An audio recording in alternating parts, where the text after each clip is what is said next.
What is up, my friends? We just have one more day to wait for the Merseyside derby when finally the Reds will be back in action. Until then, I'm going to take you through the latest news surrounding Liverpool Football Club, including some thoughts from Arne Slot from his pre-Everton press conference. We're going to be asking, is Alexander Isak really off the table for Liverpool? Hint, I think it is. And then we're going to be asking, why does the Saudi Pro League suddenly have some confidence again in signing Mohamed Salah this summer? That and lots more to come over the next few minutes, but I want to know your thoughts. Let me know in the comment section once you've watched the video. Do drop a like if you enjoy it, and don't forget to hit that subscribe button.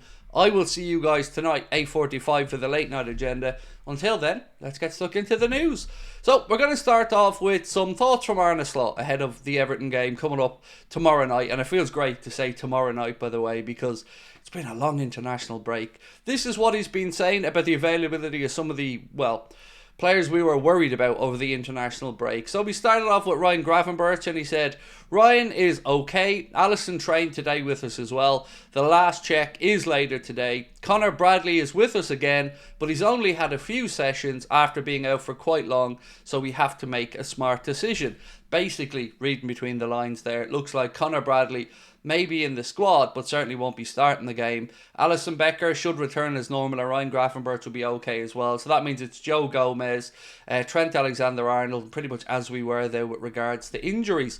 So, speaking about the rest of the situation, this is what the gaffer had to say about Trent Alexander-Arnold in particular. He said his situation is unfortunately that he is injured. For him, that means he's fully focused on his recovery. We're trying to help him to come back. We've never been focused on those talks, i.e. around the contracts and stuff. It is a situation that he is here for 8 months. They've done so well in these circumstances. And look, Arne Slot has done his best to bat away questions today around Trent Alexander-Arnold's future, saying things like people on the outside don't know what's happening. And therein kind of lies the problem, Arne. We don't know what's happening, and fans really do want to know what's happening, because as calm as the club seem to be on the inside, the rest of us here on the outside, well, all we know for certain is that we are now 2.5, 3 months away from players leaving this football club for free, players that have played a pivotal role in the success of the club over the last few years. The club have 2 of those 3 players' contracts in their own hands to sort out, and fans just want to know what's going on with Trent. So these questions won't be able to be batted away forever, and no matter how much Sky and others wheel out former players to tell us how we should all be delighted about Trent Alexander-Arnold, because Michael Dawson is another one today who thinks that Liverpool fans should applaud Trent for walking out the door for free. They just don't get it. They really, really don't.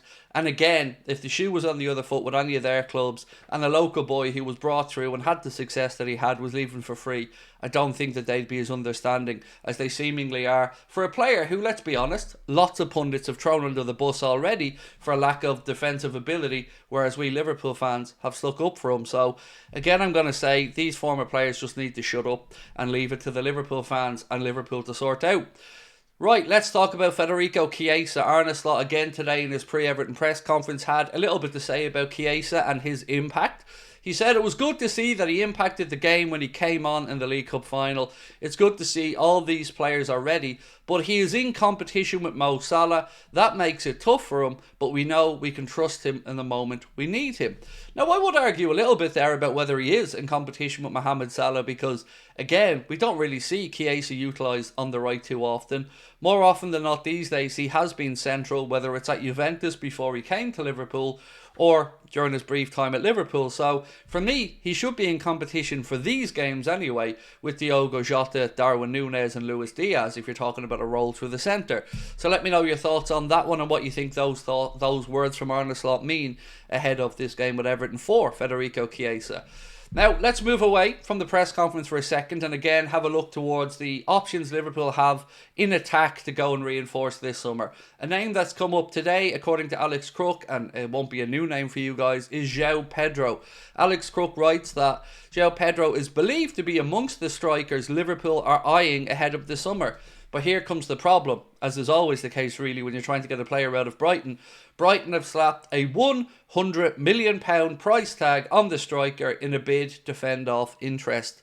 I've got to say, that should be the end of it. Walk away, no interest, don't even discuss, don't write about him anymore. If Brighton want £100 million for João Pedro, best go get it from somebody else, because one, he's not a £100 million footballer or anything close to it. Yes, he's a very good player, and you can make an argument as to why we could do with him in the team, but not anywhere near that price tag.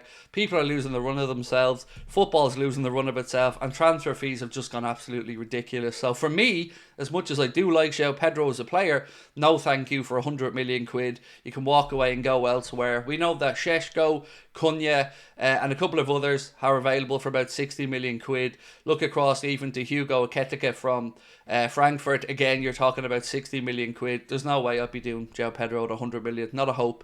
So the officials for the game on Sunday against Fulham have now been released. Match officials for that game are as follows. Remember, it's a 2 p.m. kickoff on Sunday at Craven Cottage. The referee is going to be Chris Kavanagh. His assistants are going to be Stuart Burt and James Maywearing. And the fourth official, Tom Bramall. VAR, Matt Donoghue. And assistant VAR, Gary Beswick. So we do have 2 games this week. Obviously, Everton on the Wednesday. Then we got to Craven Cottage on the Sunday. This could be a pivotal week in the title race. So fingers crossed for 6 points. Now, Arne Slot has spoken about going out of the 2 competitions, or losing the cup final and going out of the Champions League. And I found what he had to say quite interesting. Let me read it out to you. So he said, I don't mind losing if it's to Paris Saint-Germain or Newcastle. It is an embarrassment and close to a disaster to lose to Plymouth Argyle. I respect them a lot, but they are not Paris Saint-Germain. And this is where I think Arne Slot has probably learned a lesson this season. Everybody knows you can't really take Paris Saint-Germain for granted, or a cup final against Newcastle for granted. But did we perhaps look past Plymouth Argyle and take them for granted? It was understandable that he rotated so much ahead of what was a really busy period, so I'm not trying to Monday morning quarterback this, but I hope he's learned his lesson now about wanting or needing to have a squad that can realistically challenge across all competitions, not throwing in fringe players and youth players and hoping, but believing. Manchester City have managed to get to 7 FA Cup semi-finals in a row, even with rotating at times. So hopefully we can learn this lesson moving forward. Now, James Pearce has said that Liverpool senior recruitment figures certainly admire Alexander Isak, but it's highly unlikely that they would agree to pay the 150, that's right, 150 million pound for him. Reinforcements are needed, writes James Pearce, in other departments as well, and Liverpool aren't just targeting an elite number 9.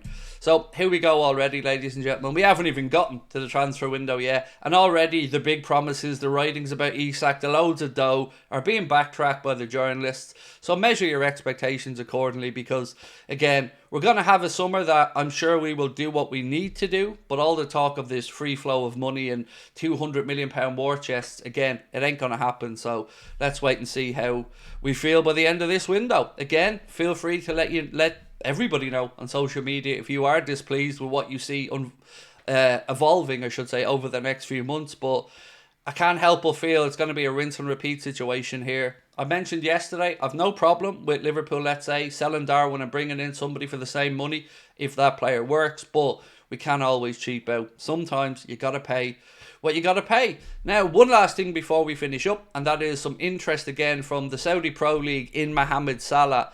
This piece here from Jason Burt of The Telegraph said the Saudi Pro League remain confident that Mohamed Salah is open to joining them.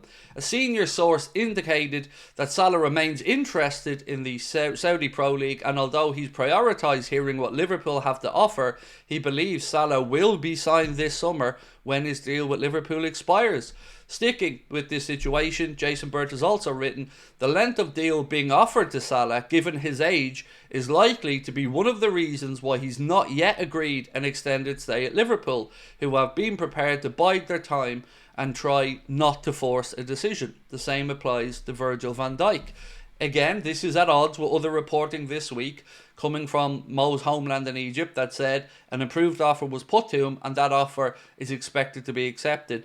This is frustrating, to say the least, as a Liverpool fan. I feel like our emotions are being toyed with, pulled one way and then the other way, and promising news and negative news. The club need to get their finger out and sort this out. We're in a pivotal time of the season again. 5 wins away from the Premier League. There's no time to be messing about and not getting the job done. They're quick enough to get articles out there praising Hughes and Edwards for what?